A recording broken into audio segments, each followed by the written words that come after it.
Hi, I'm Nir and this is the Nir Far podcast. This podcast is about business, behavior, and the brain. On this show, I do a few things. I read quick articles I've written about topics shaping your behavior. I interview authors of books I enjoy, and from time to time, I devote episodes to answering your questions. If you want to ask me a question, visit the podcast page on iTunes, go to ratings and reviews, and ask me a question by leaving a review. I promise to read it and possibly include your question in a future episode, so please, ask me anything. Now, enjoy the episode, and for more, you can always visit me at nearandfar.com. Your ability to focus has probably peaked. Here's how to stay sharp by Nir Far.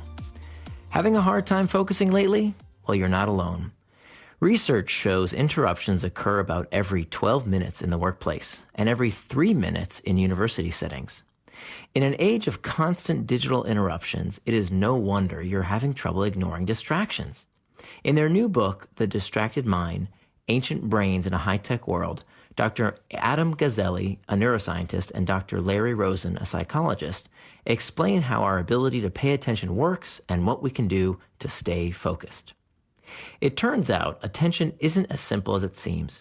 In fact, paying attention involves two separate functions: enhancement, which is our ability to focus on things that matter, and suppression, our ability to ignore the things that don't.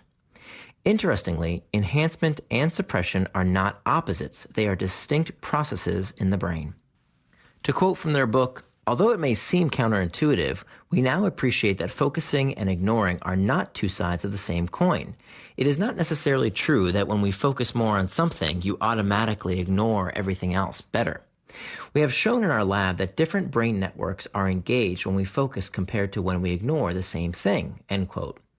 These processes are so separate, in fact, there are different networks of brain structures that carry out their respective functions, each of which is crucial for attention. If either of these brain processes is impaired, we lose focus. For example, we struggle with attention when we are tired, drunk, and most notably, as we age. Older adults are biologically more distractible than young adults. Personal anecdotes and scientific evidence demonstrate that our attentional capacity peaks near age 20 and diminishes over time. Gazzaley discovered that age-related declines are caused by a deficit in the suppression ignoring process. Again, to quote from their book, our main findings in this study was that, interestingly, older adults focus on relevant information as well as 20-year-olds. Where older adults suffered a deficit was in suppressing the irrelevant information. We discovered that their main attentional issue was that they are more distractible than younger adults. The attentional decline we experience as we age has more to do with our inability to filter out distractions, not our lack of concentration. If you think it's hard to pay attention now, just wait until you age a few more years. To improve our ability to pay attention, we need to both remove distraction, especially as we age, as well as boost our capability to focus on one task at a time. Here's how. How to eliminate distraction. Have you ever noticed someone squinting their eyes in an attempt to recall something? Turns out closing your eyes to remember may actually work. Why this quirky technique is effective tells us something important about how the brain filters information. When your eyes are closed, your brain isn't working as hard to filter out visual information. Instead of struggling to ignore everything in your field of view, your brain can devote more attention towards scanning your memory. Gazzaley conducted an experiment to see what type of visual information is the most distracting. He and his team asked volunteers to remember details while looking at one of 3 visual scenes: a plain gray screen, a busy picture, or with their eyes closed. Again, to quote from their book, the results of this experiment revealed that their ability to remember details was significantly diminished when their eyes were open and there was a picture in front of them, compared to either their eyes being shut or their eyes being open while they faced a gray screen, end quote. This experiment, along with others, provides evidence that cluttered and disorganized environments are more distracting than organized ones. Spaces filled with visual distractions force our brain to work harder to filter out superfluous information. When facing a pending deadline that you desperately need to focus on, clearing your desk and workspace to make it like the gray screen can increase your focus. Try clearing your virtual desktop of clutter as well. Limit yourself to one monitor, one browser tab or window, and one computer program or app at a time. Removing distraction is important to maintain our focus as we age, but we also need to boost our capability to concentrate on one task at a time. Here's how to boost focus. Gazzaley and Rosen say some activities may boost cognition and attention by stimulating the brain's ability to strengthen and reorganize existing neural connections, a process called neuroplasticity. Activities that may boost cognition include physical exercise, meditation, and spending time in nature. Recent research also finds that some cognitive exercises may help too. Although there are many brain training programs, some of which have overpromised and underdelivered, some scientists believe a new crop of clinically validated programs may soon come online.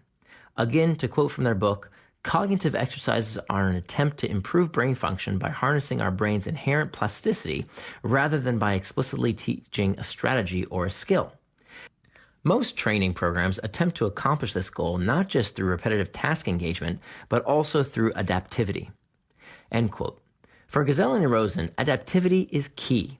Just as athletes must adjust their exercise routine as they grow stronger, cognitive exercise programs must also adjust to how well or how poorly the participant is doing on the task. Personalized adjustments make the training more successful. New research shows promising effects of cognitive exercise programs in older adults and healthy populations. Gazzaley and Rosen caution that while the research is encouraging, more clinical trials are needed to prove medical benefits. However, many in the industry are hopeful doctors will one day prescribe game-like cognitive exercises as part of a healthy brain training regimen. In the meantime, certain currently available video game titles may actually be good for the brain and improve cognition. Again, quoting from The Distracted Mind, they are designed with a primary goal of engendering high levels of immersion, engagement, and enjoyment for the players. They do not need to focus on one specific cognitive skill as exercises usually do, but rather expose players to multiple demands that challenge a broad range of abilities. A 2003 study of video game play linked better cognition and higher scores on attention and memory tests in gamers versus non-gamers. But not all video games are created equal.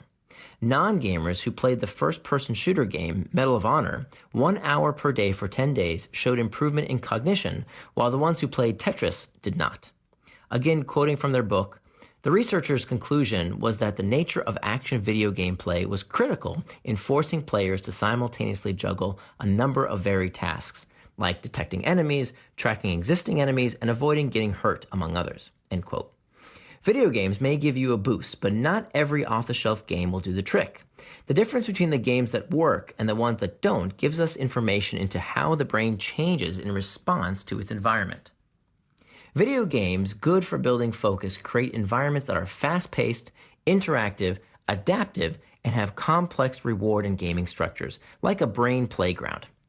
In 2013, Gazzaley verified that a custom-designed cognitive video game, NeuroRacer, improves cognition in older adults.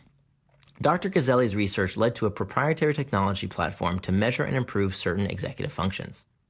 In the future, cognitive video games will be like neuro-CrossFit training, as Gazzaley calls it. They will combine elements of physical activity, meditation, and cognitive exercise rolled into one game. In the meantime, we can do our part to keep our attentional focus sharp by first reducing distractions to improve our suppression capabilities, and then beefing up the brain's enhancement function through activities like exercise, meditation, outdoor time, and immersive video games. We can boost our ability to concentrate by doing just one thing well at a time. Here's the gist. Researchers say our ability to pay attention is equal parts focusing and ignoring. Irrelevant information bogs down our ability to suppress distraction, especially as we age. To increase our ability to focus, research suggests both boosting our ability to concentrate as well as reducing distractions. Here's how. To reduce distraction, use one screen, one browser window, and one computer program at a time. Keep your physical and virtual desktop tidy. To increase our ability to concentrate, exercise, meditation, and spending time in nature may help boost cognitive control. Some cognitive exercises and immersive action video games also seem to improve our ability to focus. Thank you for listening to this post, which is also available at nearandfar.com. Please visit nearandfar.com for more like this. Thanks for listening to this episode of the Nir and Far podcast. You can always find more at my blog, nearandfar.com.